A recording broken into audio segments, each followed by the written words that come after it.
মদ্গত প্রাণ যারা আমার ভক্ত হয় পরস্পর কাছাকাছি পাশাপাশি বসে আমার কথাগুলো শ্রবণ করে। আর হরি কথায় একটি সাবধানতা রয়েছে। বিষ্ণু কথারম্ভে কুর্জাত বিঘ্নারাধমা নরকান নিষ্কৃতির নাস্তি মনমন্তর শতাবধি। শোনো, শাস্ত্রে বলা হলো হরি কথা ভাগবত কথা প্রসঙ্গের মাঝে যদি কারো কথার মধ্য দিয়ে ভগবানের কথা বাধা প্রাপ্ত হয় তাহলে বলে নরকান নাস্তি মনমন্তর শতাবধি, ওই ব্যক্তির মন্বন্তর কাল শতাবধি কাল নরক গতি প্রাপ্ত হয়। সুতরাং এমন ভাবে আমরা আচরণ করব যাতে করে ভগবানের কথা ভাগবত কথার বাধা প্রাপ্ত না আসে।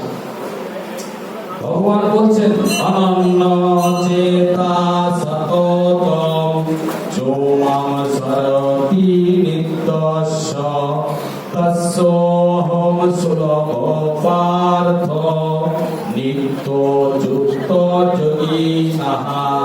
হে অর্জুন, আমি দুর্লভ, একথা সত্য।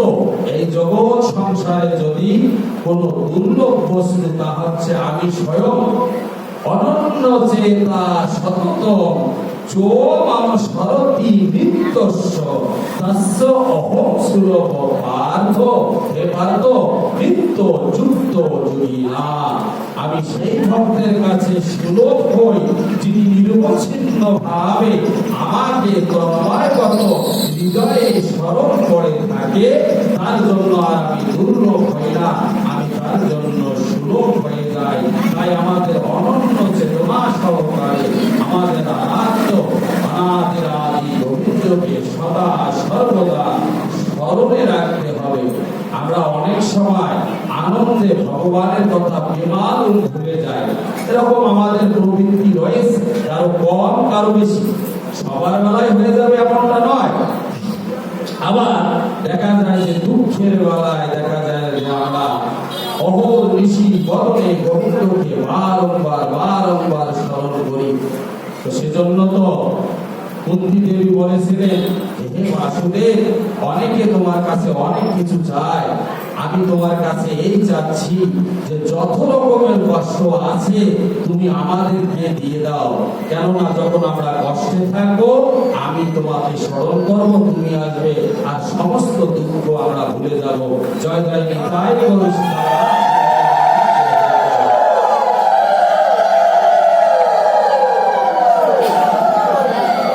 তো ভাগবত মহাপুরাণে বলা হলো বাসুদেব কথা প্রশ্নঃ পুরুষাং স্ত্রী গুণাতিহি বক্তারং প্রসকম যৎপাদো সলিলম যথাঃ। ভাগবত মহাপুরাণে দশম স্কন্ধে বলা হলো যে ভগবানের কথায় তিন ধরনের ব্যক্তির কল্যাণ হয়। খুব মন দিয়ে শোনেন। বাসুদেব কথা প্রশ্নঃ পুরুষাং স্ত্রীং পুনাতিহি। কার কল্যাণ হয়? বক্তারাম, যিনি শাস্ত্রের বিধি নিরিখে ভক্তজনের মাঝে ভগবত কথা বলে তার কল্যাণ হয়। যারা এই ভগবানের কথা আয়োজন করে বলে তারও কল্যাণ হয়। তাই এই আলোচনার মাঝে যারা যেভাবে হোক, মানসিক ভাবে হোক, শারীরিক ভাবে হোক, অর্থ দিয়ে হোক, সময় দিয়ে হোক, যারা এই ভগবত কথার মধ্যে নিয়োজিত রয়েছে তাদেরও কল্যাণ হয়। আর কার হয় বলে তৎশ্রোতাঃ, এই আপনাদের মতো ভক্ত বেশে যারা ভগবানের কথা শ্রবণ করে।